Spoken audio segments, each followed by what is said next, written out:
Hello friends, आज के इस वीडियो में हम बात करने वाले हैं कि जब हम किसी कंपनी के शेयर्स बाय करते हैं, खरीदते हैं, तो उस कंपनी के बारे में हम कैसे एनालाइज करें कि कंपनी के फंडामेंटल कैसे हैं, कंपनी के जो हम स्टॉक खरीदने वाले हैं वो कितने सही हैं कि वो अच्छे रिटर्न्स दे सकेंगे या नहीं। तो ये सब जानने के लिए हमें फंडामेंटल एनालिसिस करनी होती है, और ये करने के लिए सबसे पहले आपको एक एप्लीकेशन डाउनलोड करनी है। वो चाहे आप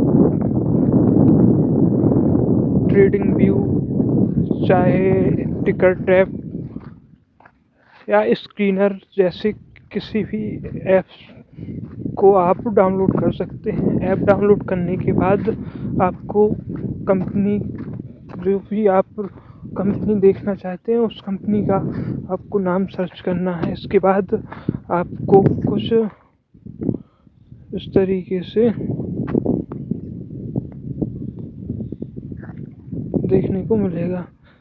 सबसे पहले मैं आज बजाज हाउसिंग फाइनेंस लिमिटेड का जो स्टॉक है उसके बारे में बात कर रहा हूँ।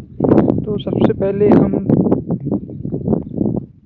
कंपनी के वर्क की बात करें तो कंपनी क्या काम करती है। तो कंपनी हाउसिंग फाइनेंस का काम करती है, और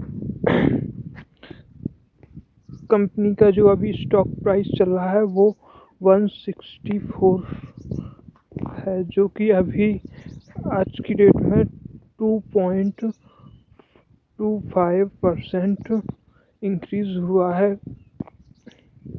इसके मार्केट कैप की बात करें तो फंडामेंटल की जो एनालिसिस होती है वो यहीं से शुरू हो जाती है कि जब हम देखते हैं कि कंपनी का मार्केट कैप क्या है।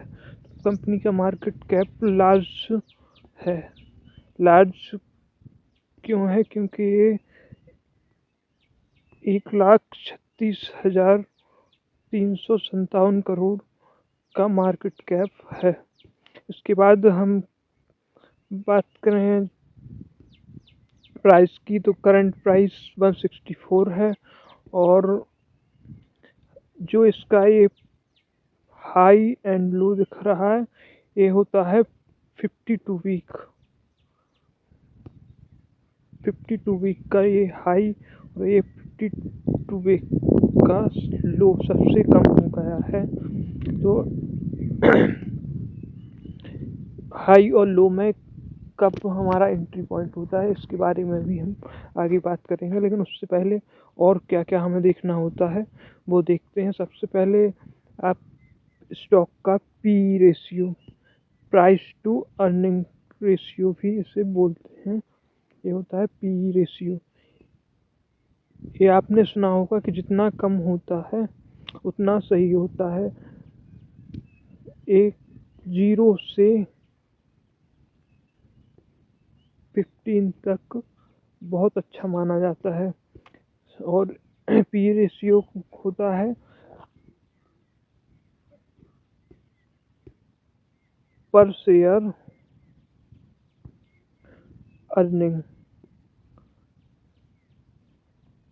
आप इसको, जो आपको 78 दिख रहा है, ये पर शेयर अर्निंग रेशियो है कि आप 1 रुपये अर्न करने के लिए 78 रुपये यहाँ पे इन्वेस्ट करोगे।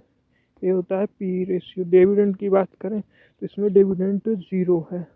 तो मेन जो आपको देखना है ये होता है P ratio, price to earning ratio. उसके बाद डिविडेंड इसका है नहीं, और आगे बढ़ते हैं। ये होता है, ये चार्ट भी आप देख सकते हैं कि अभी तक का इसका फाइनेंशियली चार्ट क्या रहा है, क्या मार्केट का ट्रेंड अभी है, और इससे पहले क्या मार्केट का ट्रेंड रहा है बजाज हाउसिंग फाइनेंस के स्टॉक का। उसके बाद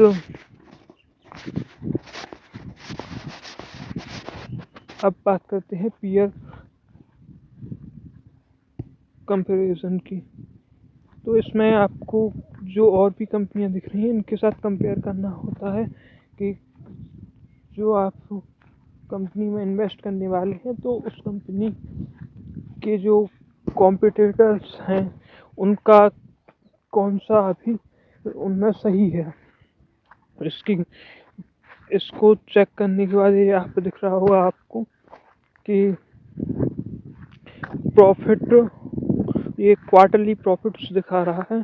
ये LIC हाउसिंग फाइनेंस है, ये PNB हाउसिंग फाइनेंस है। तो इनके साथ आप कंपेयर कर सकते हैं। इसके बाद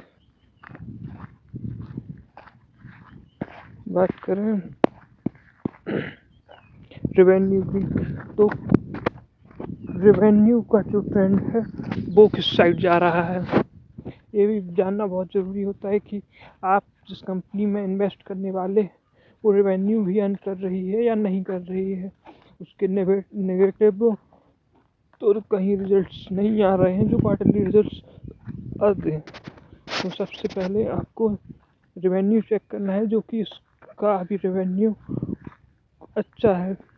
लगातार 2023 मई, फिर जून, मार्च 2024, फिर जून 2024 लगातार ग्रो करता हुआ दिखाई दे रहा है इसका।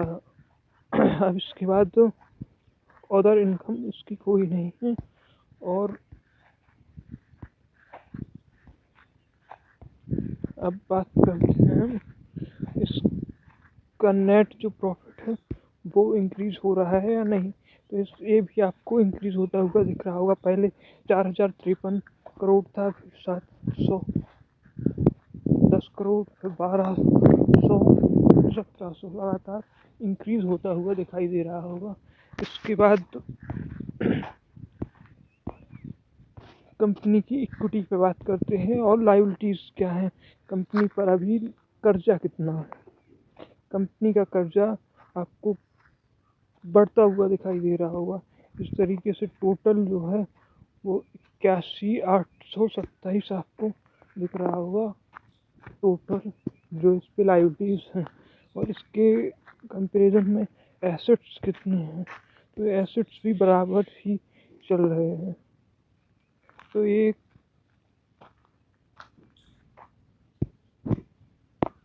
अब देखना है हमें कैश फ्लो इसका माइनस में है क्योंकि नेगेटिव है।